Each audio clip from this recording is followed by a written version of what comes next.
Mikul napa jenenge? Keranjang nggih Mbah Kong ngeten iki. Nggih pakan sapi napa wedhus? Nggih lembu. Oh, sapi nggih. Nggih. Ngopeni sapi pinten? Hah? 3. Berarti ngarete lak sedina ngantek ping kalih. Walah nggih laku. Oh.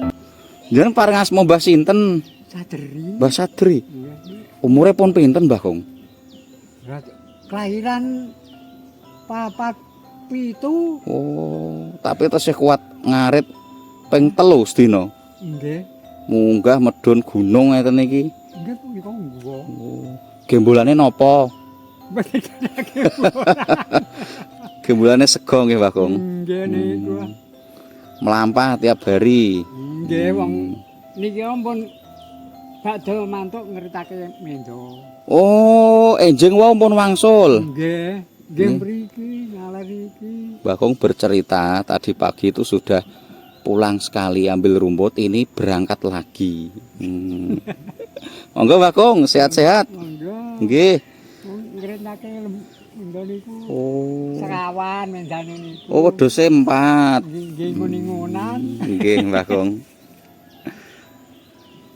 Ini Mbah Kong tiap hari itu naik turun gunung untuk mencari pakan.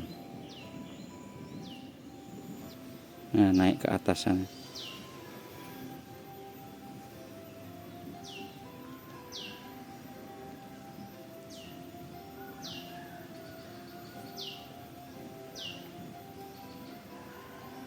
Seperti inilah realita kehidupan petani di pedesaan Kabupaten Blora, Jawa Tengah.